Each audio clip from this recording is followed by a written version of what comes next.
Welcome to the ReaderHouse Roundtable, where authors from all walks of life come together to discuss the trials, tribulations, and triumphs of publishing their books. I'm your host, Corey Graham. Join us here every Friday night at 8 p.m. or listen anytime via podcast at Spotify, Apple Podcasts, Stitcher, TuneIn, and PodServe, to name just a few. The Author Roundtable is sponsored by ReaderHouse Online Bookstore, where the independent new authors come first. I'm looking at a book right now that's an inspirational testament to triumph. It's titled Behind the Mask, A Survivor's Story. It's written by Evangelist Vanessa Ford Taylor, and I'm going to find out more about this book right now. The author, Vanessa, is here with me at the ReaderHouse Author Roundtable. Vanessa, welcome to the show. Thank you so much for being here tonight. Thank you for having me. Absolutely. I'm all curious about Behind the Mask. Vanessa, can you tell me what you've written about here? Yes, a lot of people is always curious about what is this mask thing. Well, Behind the Mask is my life story as a survivor of domestic violence, starting back at the age of 13, ending at the age of 25. I lived in domestic violence relationships with two different guys as young as a teenager, as you heard me say 13. In that relationship, I was getting beat up all the time, didn't know anything about domestic violence because back in 79, 80s, no one was talking about domestic violence as you hear today. So there wasn't no signs to look for. There was no education, and you thought it was quite normal, and especially if you grew up in a household where you've seen it just a little bit, right? Mm-hmm. So I was in it at a young age, and I was also looking for love in all the wrong places. That is what sent me into a relationship like that with a man being 10 years older than me. I was 12 and a half, 13, and he was 10 years older. He had those words that I wanted to hear. I love you. That's all I wanted, someone just to say that they love me. He could beat me up. It could be a bad weekend or whatever, but he'll say, I'm sorry, you know I love you, and I was okay with that because I didn't know no better. Turning 16 and a half, 17, I met the second man in my life at that time, and he became the father of my two older kids. Thing with him, I always tell people that these men don't walk around with a sign on their head saying, hey, I'm an abuser. You know, they come in different forms and fashion, right? Mm-hmm. He was a clean-cut guy. All of them was clean-cut guys, nice-looking guys. This one, he was a clean-cut guy, went to work. He was 10 years older, too. I always dated older guys. I don't know why. Maybe because I never knew my father. I was looking for a father figure. I don't know, but he was 10 years older as well. I didn't experience from the beginning any physical abuse. It was more verbal. And I didn't understand what verbal abuse was because, remember, we didn't have any education back then. I mean, it wasn't until my oldest daughter was born. She may have been 2 months old, and it was the first time I experienced domestic violence with him. It was the Dr. Jekyll, Mr. Hyde. So I stayed in that relationship to the age of 25, almost losing my life. Wow. Yes, it was a very bad situation that I came out of. Thank God that I am alive and well in my right mind.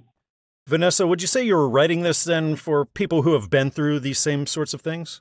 Yes, most definitely. The book gives you signs to look at, just as you just heard me say. My first experience with my last abuser, it was the Dr. Jekyll, Mr. Hyde.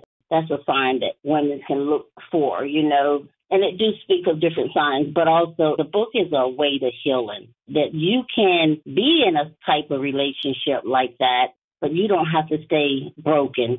You can be healed, and I am that witness. I think a lot of people are going to find this book to be a blessing, and I encourage everyone listening to definitely seek it out. The title, again, is Behind the Mask, A Survivor's Story. It's written by Evangelist Vanessa Ford Taylor, and it's published by Christian Faith Publishing, so you can get it everywhere, like on Amazon and Barnes & Noble, iTunes, and also traditional brick-and-mortar stores. Well, Vanessa, it's been great talking with you tonight, learning about your story in this book. Thanks so much for joining me. Thank you for having me. And please go out and get the book. And any of your listeners, if you ever need me to come and speak to your group, at your church, or whatever your program may be, please reach out to me. I love giving back my story to help somebody else. The new book by author Ed Doherty is a collection of stories from various stages of the author's professional and personal life. The book is titled Observations at the Speed of Life. And the author, Ed, is here with me now, and we're going to talk all about this book. Ed, welcome to the show. Thank you for being here tonight. Thanks for having me. It's my pleasure. Absolutely. Glad to have you, and I'm excited to learn all about Observations at the Speed of Life. Ed, can you tell me about it? Sure. I guess it started when email was invented. I started sending a weekly email to my staff, and at the end of that email, I put a section in I called the commentary, and it was my observations about something, about hard work or success or overcoming. Occasionally, I threw something humorous in. I did that for many years, and when I got furloughed, I had the need to continue, so I started something I call the Wednesday weblog, and I continued to write a commentary. It was a little more generic rather than industry-specific where I was before, and several hundred, sometimes several thousand people read it every week. And what I did is I took several dozen of the best stories or the most popular or the stories that got the most feedback, and I put them into Observations at the Speed of Life. Ed, what sorts of readers did you have in mind for this? Well, my initial distribution list was contacts with people that I knew that I had either worked with or worked for me, or volunteers or neighbors and friends. And I have 5 brothers and sisters, so they were included on my list. And I just wanted to, originally when I was distributing the weblog, I just wanted a way to stay in touch with people. I wasn't sure what I was going to be when I grew up, and I just didn't want to lose the contacts that I had. So it was a wide range of people, some retirees, some C-suite people, some former interns for me. It ran the gamut. And when it comes to the publishing thing, have you ever been published before this, Ed? No, this is my first book. Oh, congratulations. How long of a process was that for you once you handed this off to your publisher and began that? Probably back and forth with editing. I would say it was 6 to 7 months. What was interesting about putting the book together is I couldn't just copy and paste my weekly weblogs, because sometimes in the weekly weblog or Wednesday weblog, it would say, as you know, or last week when I did this, or, so I had to rewrite each story to be standalone. And when it came to the publishing process, there's an awful lot of back and forth and different things involved, like you said. Ed, what did you find particularly challenging about the publishing end of things? I found the most challenging thing when I disagreed with the publisher and realized they knew more than I did. And so I had to go with the flow. And then that day finally came. You put so much time and work into this, and you open up your mailbox, and there it is, the first copy of Observations at the Speed of Life. You got to hold that thing for the first time. Ed, what was that moment like? It was actually unbelievable, because when I touched the book for the first time, it totally changed my perspective. I've been a writer for a while. I've done a lot of writing, and it just seemed like a good idea to put it in. And, I'm also a runner, and my theory is I run because I can, and so I write because I can. But when I held the book, I realized I was holding my legacy, that these stories would last long after I was gone. And it's not an autobiography, but anybody who reads it knows me pretty well. Have you given thought to maybe publishing more after this? Oh, yeah, I'm halfway through the second one. Oh, fantastic. It's a follow-up to this one, then. Yeah, because I have, in June, it will be the 4th anniversary of my first Wednesday weblog, and that means I have 208 stories. Although I can't say it's 208 because I repeat certain stories on an annual basis. And I'm assembling all of the stories that have been written since this book was finished into a draft for another book. I think a lot of readers are going to be into this book, and I encourage those listening right now to check it out. Again, it's titled Observations at the Speed of Life. It's written by Ed Doherty, and it's published by Newman Springs Publishing, so you can pick it up everywhere, like Amazon and Barnes & Noble, iTunes, and also traditional brick-and-mortar stores. Well, Ed, got to thank you for coming on the show and telling me all about this book. I had a nice time talking tonight. My pleasure. You know, our animal friends can play such an important role in our lives. And the audiobook edition of Katherine Hudson's book, Get Your Cow Out of My Kitchen, it's a collection of short stories that reflect upon the many animals that have impacted her life. And I get to find out all about this. The author, Katherine, is joining me now. Katherine, welcome to the show. Thanks for joining me. Well, thank you so much. I appreciate being on the show. I appreciate you coming on here and telling me all about this book. So, Katherine, what can readers and audiobook listeners expect whenever they open up Get Your Cow Out of My Kitchen? Well, hopefully they're going to be taken on a bit of a journey. I'm a dog trainer by profession, and many people had asked me about how I became a dog trainer. So I started to write about that, how to train your dog. And it started to take on a life of its own. And all the memories of all the animals in my life just started flooding out. And chapter after chapter is about those memories. Would you say you were writing for any specific readership? I really believe that although the book says, Get Your Cow Out of My Kitchen, it sounds like a kid's book, it really is adults that are enjoying the book the most. I mean, kids can enjoy it too, so it really is, I would say, from ages 8 right up until 108. The adults are really getting quite a kick out of it. I can imagine that. The title is a little bit attention-grabbing, and the cover looks great too. Can you tell me about the cover? Actually, that's quite a story in itself. So, like I said, I'm a dog obedience instructor. I was teaching classes. I just finished a beginner class, and one of my students wanted to do the intermediate. He didn't really have the finances at the time, and I said, I'll just come anyway. And he said, well, as a thank you, could I paint something for you? Did you know I'm an artist with my own gallery in my area? And I said, I had no idea. So I said, would you do the cover of a book? Because I had just started writing Get Your Cow Out of My Kitchen. He not only did the cover, but as I read to him each story, as they started to develop, he goes, I could draw that.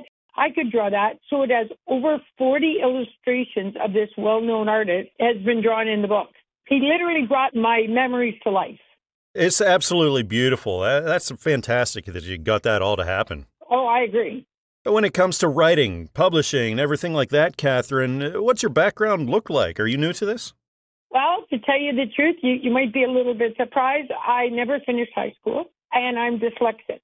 So the thought of writing a book, let alone publishing a book, felt very daunting. But the more I started just putting those thoughts down on paper, I really did it more point form than anything. And as it just started flowing, and I started reading it to some friends, like I would say, what do you think of this? And they're like, I love that. Keep writing. So it really was about sharing that with other people and their encouragement that kept me going. How long of a journey was this for you from the time you started writing clear up until it was published?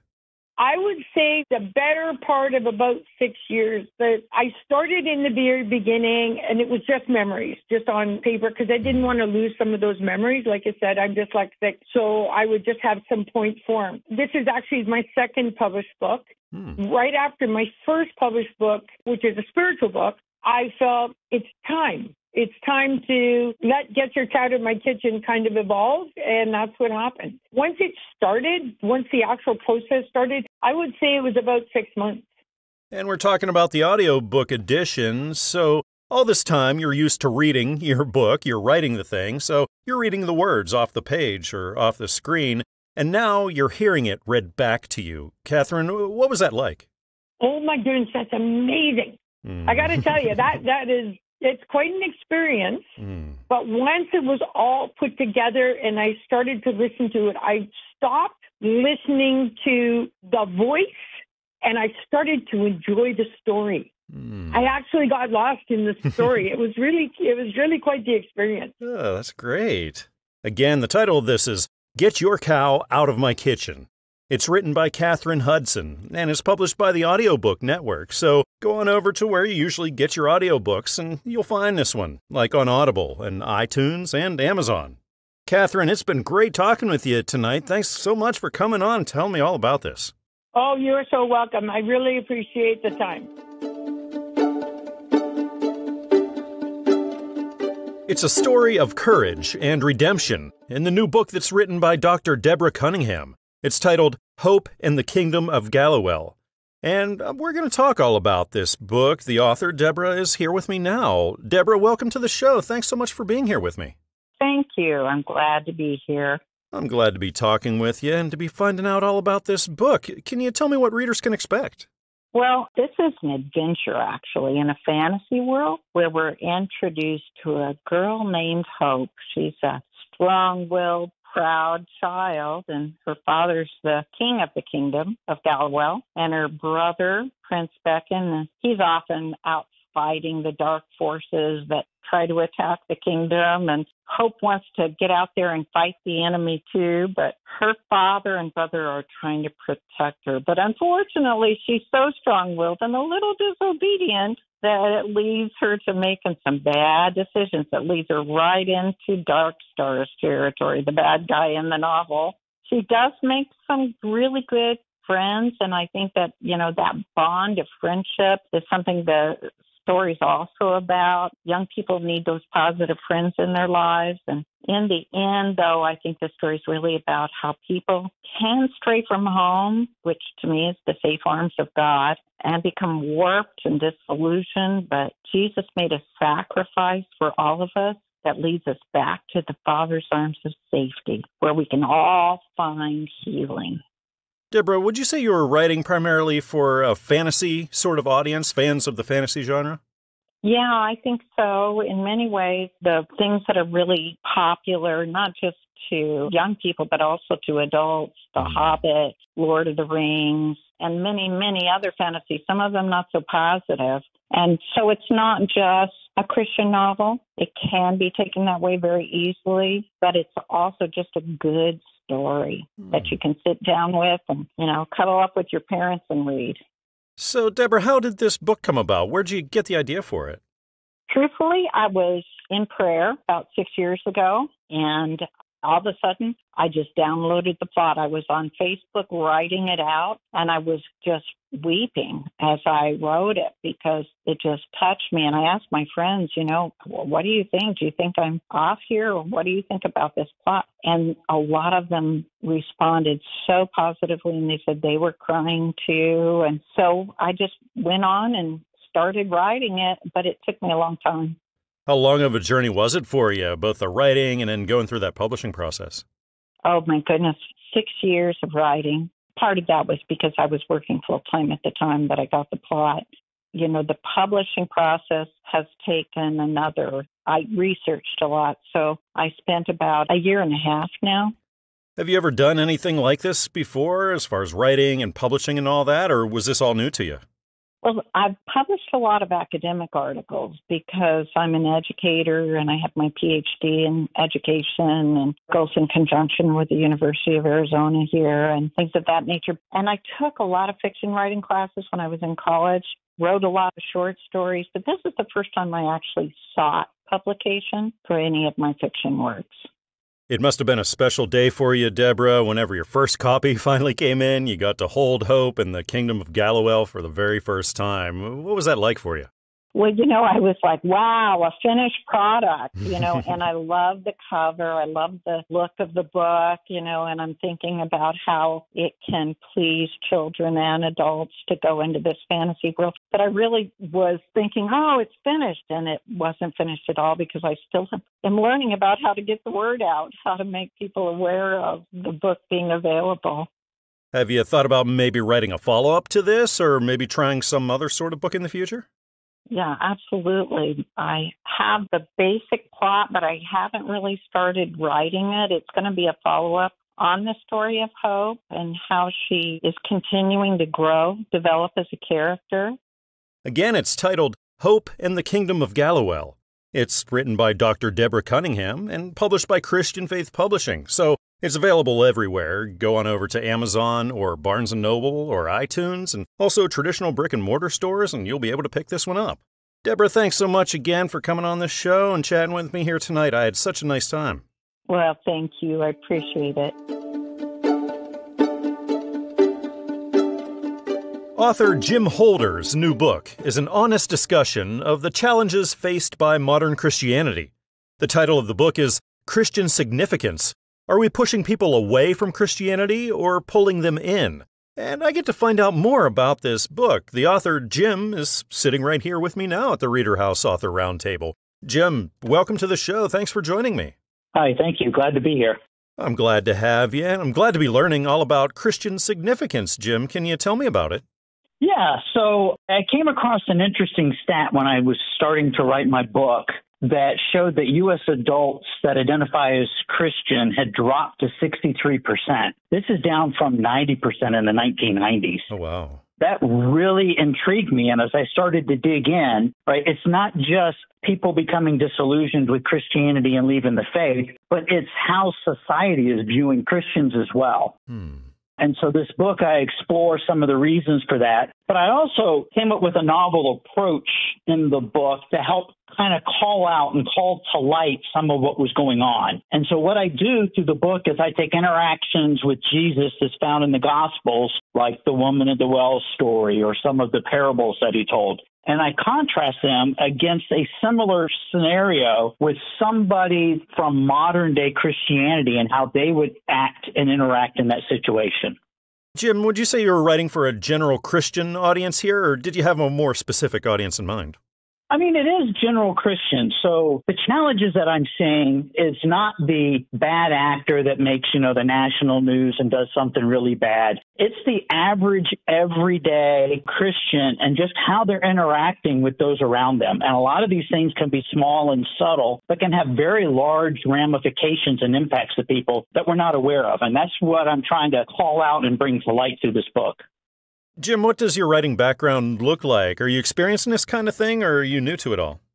So from a writing perspective, I've dabbled over the years in trying to write a book. This is the first one that I've actually got serious about and focused on and drove through to completion. I've been raised in a Christian church all my life, but I was also a Sunday school teacher for quite a few years, very engaged with my church. And through a lot of that and inner workings with others, I was able to kind of lean on a lot of that to write this book. And once you set off on this journey, Jim, you started writing the book, clear up until it was published. What kind of a time period are we talking about? It probably took me about 6 months. And once you hand that manuscript off, you're done writing and give it to the publisher, that whole publishing process starts, and there's an awful lot involved in that. Jim, what did you find challenging about that publishing end of things for you? I mean, it was all new for me, right? So the editing process, and I went back and forth several times with the editors on revising the manuscript. But each time it got a little better and a little better. I learned quite a bit through that process. The artwork was really kind of fun, right? Seeing the cover come to life and then just getting it through the final stages and, actually getting it printed was just an incredible experience. That's great. What was it like then once that finished product finally came in? You got to hold Christian significance in your hands for the first time. Must have been quite something. Yeah, I mean, it's kind of a surreal experience, right? So, all that hard work I put into it and all the work, right? The publishing angle took a lot longer than I thought, but, it's kind of, what you expect once you kind of understand it, made sense. But it was like getting to the end and then actually opening up the box and pulling one of those books out it's like my birthday and Christmas all rolled together. And now it's official. You are a published author, Jim. And when you think about that, what's the most rewarding aspect of that for you?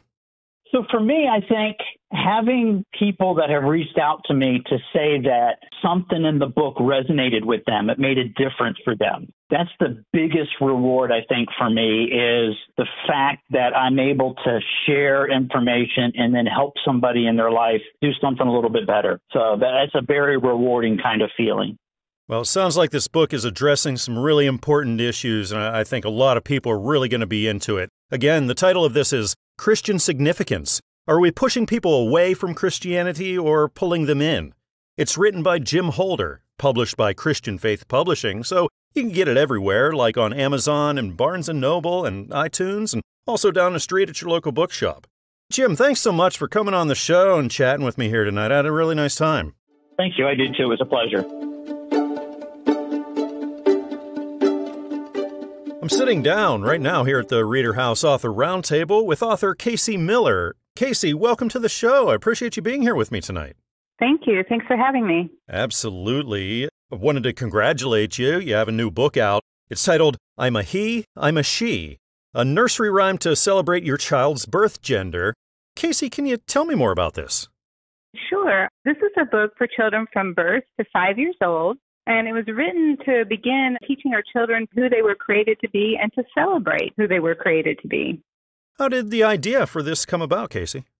My children are young adults now, and so all of my friends have children that are young adults. And we started noticing that some of the parents were saying, how do we teach our kids? They go to school and they're asked, am I a he, I'm a she? And they really are not prepared or educated on how to answer this question. And there's very little, tools or teaching materials to teach our children. And so I really just saw a gap in education, and I wanted to fill that gap.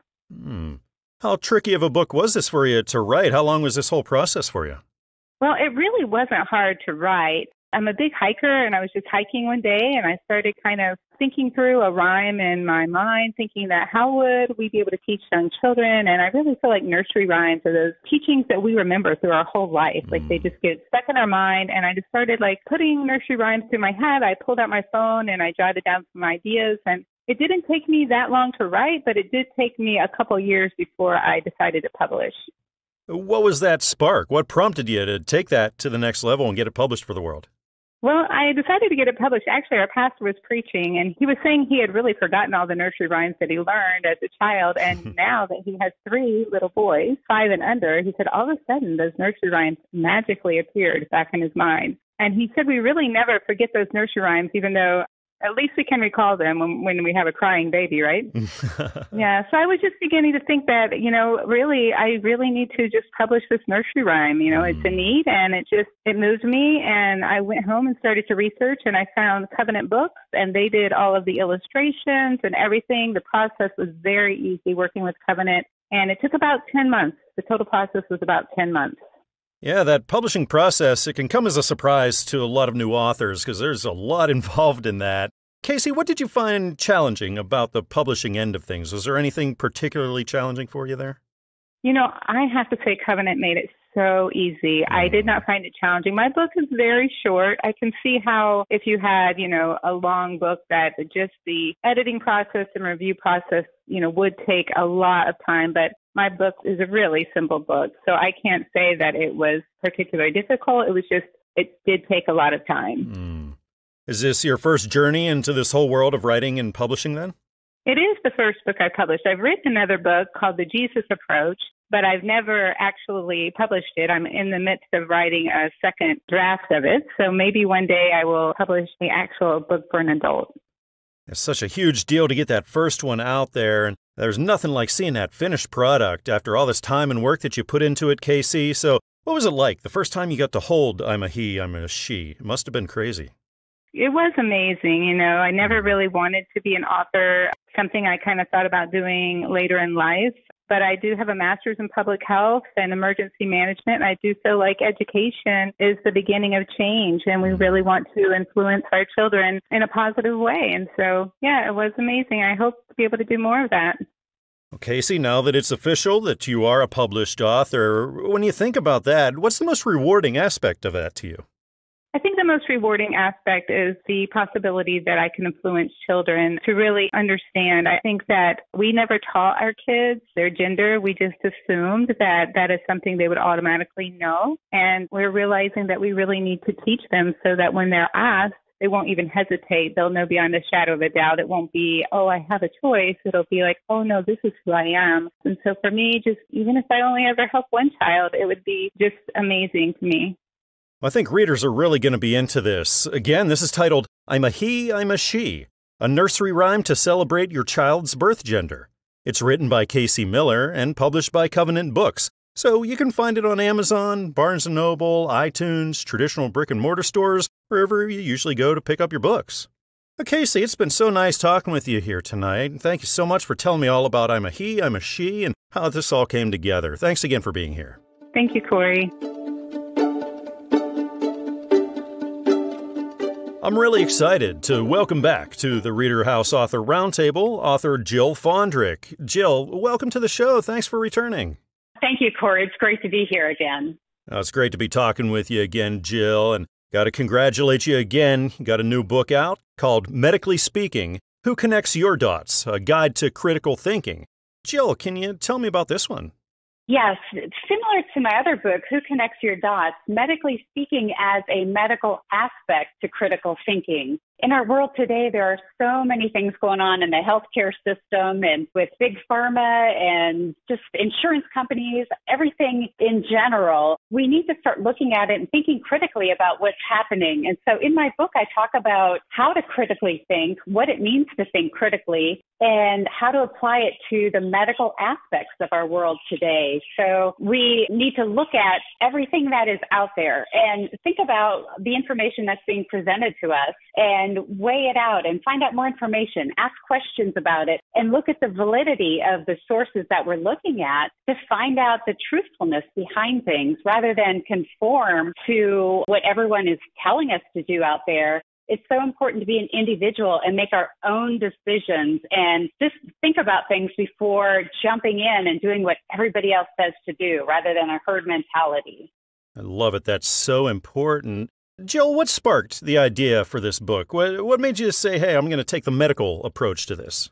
Well, it all started really with COVID. And when everything was coming out in the medical aspect of that disease and everything going on with it, and watching everybody just stop thinking for themselves and just conform and do what everybody else was doing and not even really think about things anymore. And they were really passionate about defending what I don't even think all the facts were out yet. So I just thought, wow, we really need to start thinking and making our own decisions and not following, and just to find the validity of the information and, know that we're making our own decisions, and for our own families too. We're making decisions for our families and our loved ones. And rather than conform to what other people are doing, I want to make sure everybody is aware to find out more information and make sure you have the truthfulness of all that information. Find out the facts, go to the sources before making your own decision. Well, sounds like this book has something for just about everybody out there. Jill, did you have a target readership in mind, or was it for this broad audience? Well, anybody involved in a medical aspect. It could be a doctor. It could be healthcare people. It could be insurance companies involved with healthcare decisions. And it could be a parent who is taking care of the health of their children. So really, it involves anybody who does anything in the health aspect or oversees anyone, and even who takes care of their own selves. Even it's good to know the medical aspect for our own self-care. Absolutely. Jill, was this a long book for you to write and then publish? No, it wasn't. It dovetailed off of my book, Who Connects Your Dots, but then I just added the medical aspect to it. So it is very similar, but I just look at it medically, I kind of twist certain chapters a little bit, and then I did add 2 extensive chapters with just medical information only in this book that is not in Who Connects Your Dots. So they are similar, but they definitely have their own different aspects to it, and this one being medical aspects. And Jill, you're a published author now, you're getting books out there. What would you say is the most rewarding aspect to you of being a published author? I just love the idea of helping other people. I have worked hard in my field, and I am a doctor of pharmacy, and I've spent a long time in the healthcare industry. And in addition to that, then I did spend time as a leader in the healthcare industry. So I have a good bit of experience in both leadership as well as medical knowledge. So I just love to share what I've learned through my studies, through experience, and just share it with others and hopefully to positively impact other people. So I love that aspect of it, to reach out to other people. I think so many people are going to find so much in this book, and it just tackles so many important things. Again, the title is Medically Speaking, Who Connects Your Dots? A Guide to Critical Thinking.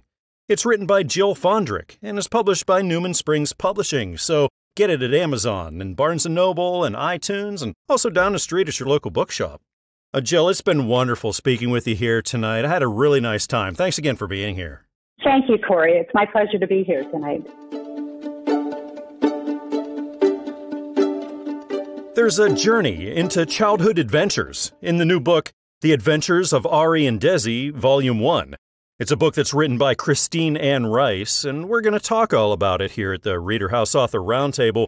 Christine is joining me. Christine, welcome to the show. Thank you for being here tonight. Well, thank you for having me. Absolutely. Christine, can you tell me all about the adventures of Ari and Desi Volume 1, what readers can find? It's 3 short stories aimed at the children aged 5 to 8 with some really amazing illustrations in there as well. How did the book come about? Where'd you get the idea to do it? It started with a story of my grandson. He was coming over to visit, and I had a cat at the time who was taking the ping pong balls. We find them all over the house. And so he asked me about it, and I said, well, Ari has stolen those. And after that, every time he came over and we couldn't find something, he said, well, Ari must have taken it. And I said, well, where does she keep it? And he told me in her furry pocket. And that was how the first story came about. What does your writing background look like, Christine? Have you done this kind of thing before? Not really. This is my first children's book. I was a medical provider, and I retired a couple of years ago. My late husband and I had talked about writing some stories. I had written, in my younger days, I'd written for a local newspaper when I was in junior high and high school, and then had written one story for a ministry book that was a compilation of women's stories. And about how long was this journey for you from the time you started it up until it was published? Published probably a little bit over a year. It only took me probably a month or two to write all 3 stories. Once I sat down to do it, they flowed pretty well. But the publishing process is a long time. Absolutely. What did you find the most challenging thing about that publishing process? Being patient, number one. And then also, piecing together what I needed to do and when it needed to be done. But the people that I worked with at Christian Faith were amazing. And you're right. I'm looking at the book right now. The illustrations are great. Can you tell me how that came together? I didn't realize when I was planning to publish it that the illustrations would be included. So the first 10, I hired someone to do that. And I just fell in love with what they did. And so Christian Faith was really good at kind of reproducing that style. I wanted kind of a whimsical style to go with the book.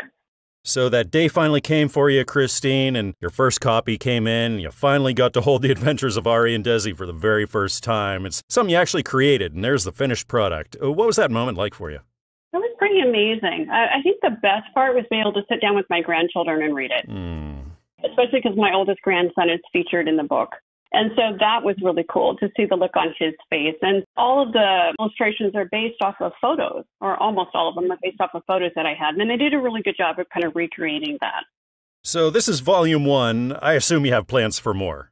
I do. I'm looking to write some more stories. I got a couple of them started. What I'm really looking for is to kind of target areas where kids might struggle, to open up a place for dialogue, whether that be about anxiety or bullying or blended families. That's really my heart in writing more stories. I love it. Now that you're officially a published author, Christine, what's the most rewarding aspect about that for you? I think just having done it, deciding to do it, having it done, and having it finished. Is there anything you might have picked up along the way that you think would be useful for the aspiring authors who are listening? I think just to, follow your heart. If you have a dream and then you really believe strongly in that, just to follow your heart and be patient with the process. Did you ever hit a point where maybe the writing got hard for you, maybe a writer's block kind of thing, or you're just stuck for ideas? Did that ever happen to you? Well, the hard part was writing the second book, which is about grief, because my late husband and I were going to write these books. And after he died, I sat down and wrote them. And so putting that all together and trying to do it in a way that presented grief to kids to open up that avenue for discussion was tough. I'm really glad that I did it. And in hindsight, I think it turned out really well. But there were some challenges in that for sure. Are you the kind of writer that maybe has sort of a routine for it, like you like to wake up early and write early in the morning, or maybe stay up late and do it late at night? Or you're the kind of writer that just as you feel that inspiration or you can find that time, that's when you write? Yeah, I kind of wait for the inspiration. I mean, I think with all 3 of these stories, when I sat down to write them, they came out pretty quickly. There was some refining that had to be done, but I tend to just kind of let that percolate in the back of my brain. And then when I'm ready, I seem to know it and sit down and do it. Again, the title is The Adventures of Ari and Desi, Volume 1. It's written by Christine Ann Rice and is published by Christian Faith Publishing, so you can get it everywhere, like Amazon and Barnes & Noble and iTunes, and also traditional brick-and-mortar stores.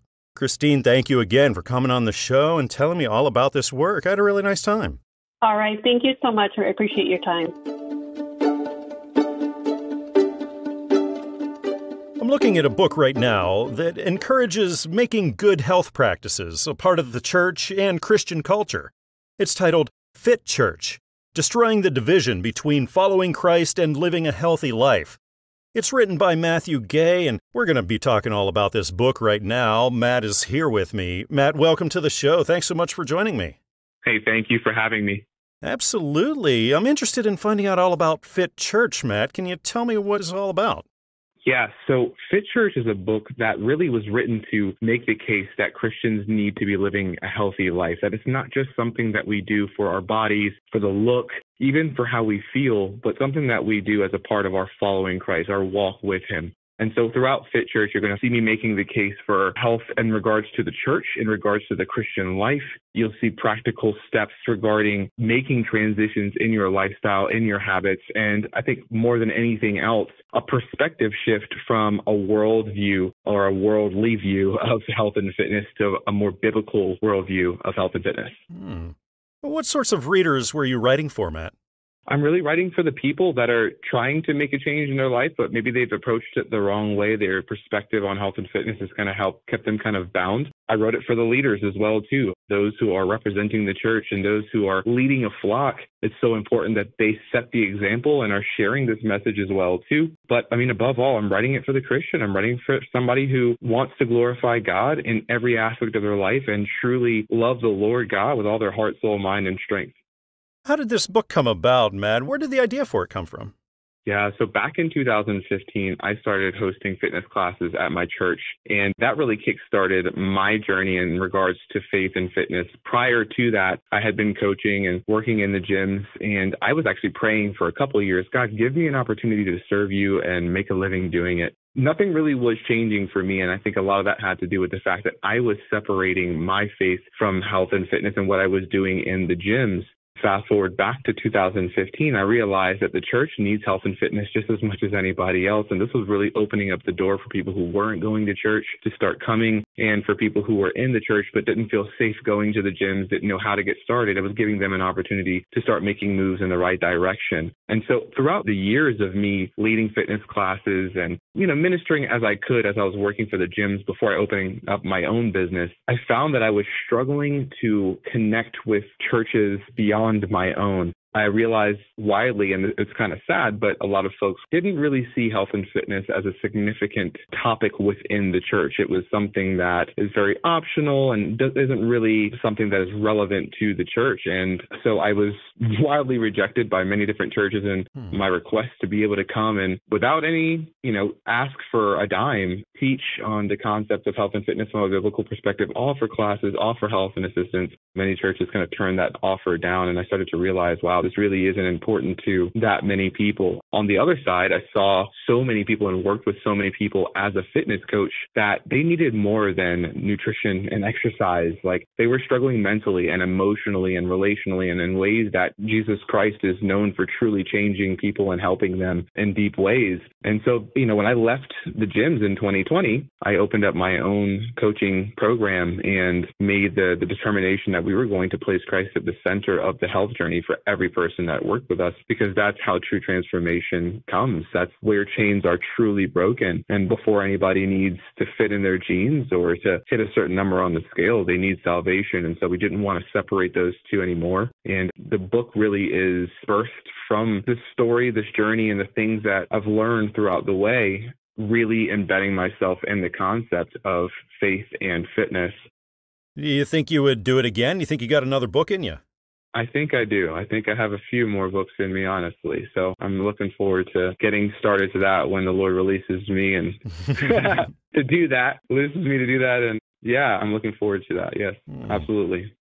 Well, what an important book this is. It's tackling some really great stuff. I think so many people are going to benefit from it, and I definitely encourage everyone listening to seek it out.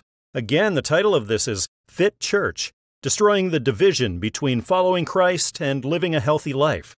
This is written by Matthew Gay, published by Christian Faith Publishing. It's available everywhere, of course, like Amazon, Barnes & Noble, iTunes, and also traditional brick-and-mortar stores.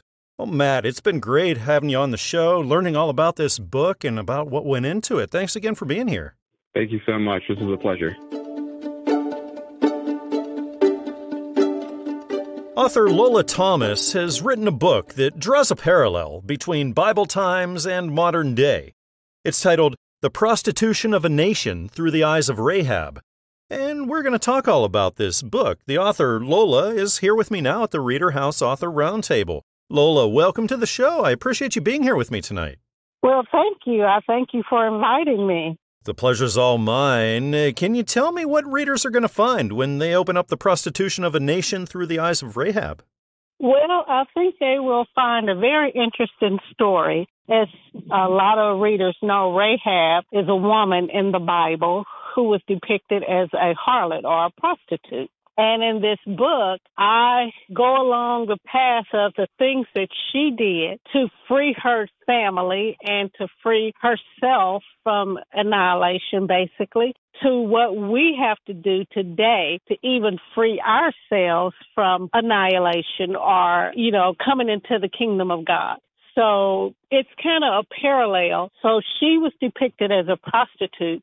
And I go through the book and explain what that actually is. I know a lot of times when we think of words, our mind go immediately to the streetwalkers, selling sex for money. But there's another definition, and you'll find that in the book. And through that second definition, you will also see that we have been prostituted as well. And so what we have to do to go through to become free from all of that. So I think that's the nutshell of the book, and I think the readers will quite enjoy it. The readers, did you envision them being a general Christian audience, or did you have a more specific sort of readership in mind? Initially, it was more of a Christian audience, but I have found out that a lot of my non-Christian friends are enjoying the book. They are seeing the world system as it is, and they too are looking for something different than basic religion or Christianity or whatever. They're looking for something different, and this book is actually pointing them to that, what they're looking for, which is the kingdom of God. Lola, how did this book come about? Where did the idea for this come from? I've been in church all my life, and forever people talk about Rahab, and they look down on her. They never gave her the credit. But I've always liked her, so I was like, I think she needs a better image. And so I started studying about her, reading different things, looking up the names, looking up what they mean. And I saw a picture that we don't learn in church. And so I said, this is the Rahab that people need to know, that people need to see. Even though they say she was a prostitute and people look down on that, we've all done things that people look down on. Mm-hmm. So I decided, this is good. I think this is it. So I wanted to give her a crown with jewels and not just a gold crown. I wanted to bring light to her name and bring light and understanding to what she did and what she really had to go through to do what she did. Lola, is this your first journey into the world of writing and publishing, or have you done this kind of thing before? Well, no, I wrote another book named God Who, but it was a self-published book, and it didn't go as well as this book is going because it was my first, and I didn't really know all the ins and outs of marketing and doing this and, everything. So this is actually my second book. And I could only imagine what you were feeling, what thoughts were going through your head when that first copy finally came in. You got to hold your book for the first time, Lola. What was that like? Like the heavens opened and God was saying, oh, look. It was really nice. It's kind of hard to even put that in words. It's like a child at Christmas getting his favorite, what he'd been wanting. I think this is such an interesting perspective. I think a lot of people are going to think so, too. I encourage everyone listening to seek this one out. Again, it's titled The Prostitution of a Nation Through the Eyes of Rahab. It's written by Lola Thomas and is published by Covenant Books. So, of course, you can find it anywhere, like at Amazon and Barnes & Noble and iTunes, and also down the street at your local bookshop. Lola, thank you so much again for coming on the show. It's so nice chatting with you and finding out all about this work. Thanks again. Thank you so much. We hope you enjoyed this edition of the ReaderHouse Author Roundtable, where authors from all walks of life come together to discuss the trials, tribulations, and triumphs of publishing their books. We hope to see you back here every Friday night at 8 p.m. or listen anytime via podcast at Spotify, Apple Podcasts, Stitcher, TuneIn, and PodServe, to name just a few. The Author Roundtable is sponsored by ReaderHouse Online Bookstore, where independent new authors come first.